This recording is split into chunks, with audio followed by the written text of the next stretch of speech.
Good morning, guys. This is Danny at Partey. Actually, it's good afternoon at this point. I started messing around with some of this stuff this morning, so I've still got morning on the brain. But Christmas came early, so I noticed that Mr. 4K had put up a new video this morning. The last video, he stated he was going to take some time off. He was going to be loading a bunch of client videos or something of that respect. But I want to cover a couple of things here real quick.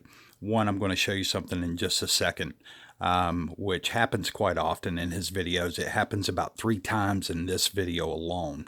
So I'm just going to point out some key areas, and then I'm just going to really stop talking and just show you some comparisons here, because I think that the pictures speak louder than anything that I can tell you guys.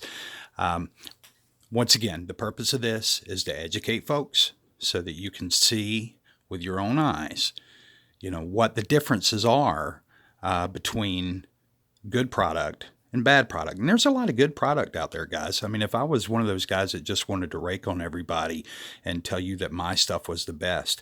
Now, I love my stuff. I know what it does. It's been designed to do specific things, but it also does very nice things in a home. One of the key things that it does is it uses a layered system, so that you can get ample reflectivity even in light situations, because I'm going to show you in a second, you can kind of tell already there's some light on this screen, and I'll show you what that is in just a few here. But it's designed to perform a specific way. It's not designed to perform as a surface layer. I do optimize some ultra short throw things that are optimized at a surface layer. Actually, it's a 2-layer system, but very thin layers, so that you can diffuse the top. It's very important with ultra short throws. Folks who have them out there, you learn very quickly just how they operate in comparison if you've ever used a long throw or just a standard short throw.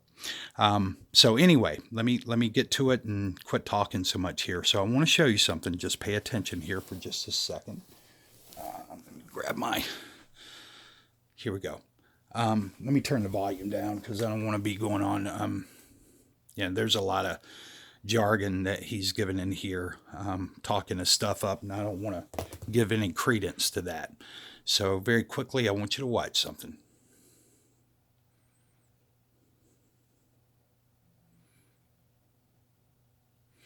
See that? I'm going to try to see if I can back it up just a bit. I think you probably could catch that, but I want you to see. It's going to go out of focus, but you're still going to see a filter plate. There we go. See that? See the dust particles on that? See, if the camera goes out of focus and the lens goes out of focus, you're not going to pick up on that. You notice everything else is out of focus. That's because it's trying to focus on light hitting that plate. Okay? Don't know if it's a glass plate or if he's got a diffuser lens on there, but in either case, the purpose of that lens, in my opinion, and I'm not going to state this as fact because I wasn't there when him and I guess March Madness decided kind of how he was supposed to be filming this stuff. But the purpose of that lens, guys, hands down, it's to make it look brighter in the room. And I'm going to show you why on that as well. Hold on just a second. I'm going to pause. All right, guys, I pulled down a little lit line of my addressable LEDs here. You can see that these are extraordinarily bright, and I'm very close. I'm about 1.5 feet from them with my camera, my phone. I use my phone for my camera, so you can see just how bright they are. But look what they don't do. See that?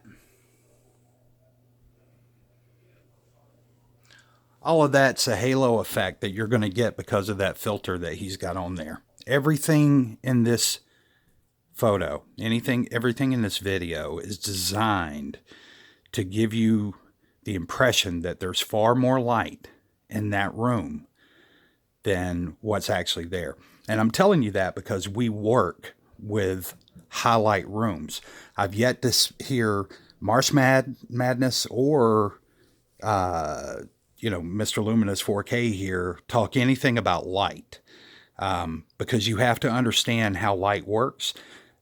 What's going to affect the screen isn't how much light is necessarily in the room. Okay. What directly impacts the screen is how much light is on the surface of that screen. That's what impacts your image, guys. That is called lux. That is why I have been, I guess, preaching about lux through all this time, because lux matters. It's the amount of light that's on the surface, not how much you have in the room. You can have a ton of light in the room as long as it's not necessarily, now it can build, you can get so much light in a room to where you have a buildup of lux on the wall or on your screen surface, and it definitely is going to impact it. But it's really high lux that brings your image down. But that's not his problem here. Because what lux doesn't do is lux doesn't color shift. It'll dilute your colors. So, your reds will look a little more, they'll start to turn more of a pink color, and blues will get a little lighter blue, that kind of stuff. But it doesn't turn reds orange. It doesn't turn yellows green. That takes color shift to move a yellow to a green. So just know that. That's knowledge for your pocket. Now I'm going to show you some things, and that way you can look at a comparison real quick before I get into that. So I traded this out for a tungsten. It's actually an incandescent bulb with the filament wrapped in tungsten. So I've got front-facing light. I've got the lamps there. That's 1600 lumens, and I've got that's about 1,000 lumens when I did the lookup, because it's 70 watt. I think it's 70 watt was what it was. It was either 70 or 75, which came out to 1,000 lumens roughly. So that's about 1,000 lumens that is hitting directly at the screen right now. All right, so I'm going to take this off for a second because I don't want to impact his image. But I'll turn it on when I show you mine. Okay, fair enough.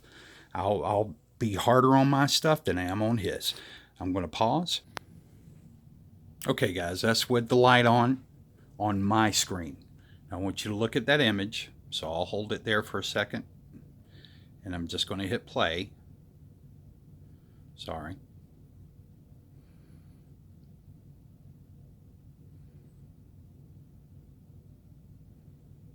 And once again, this is a serious screen. You can see the light on the screen.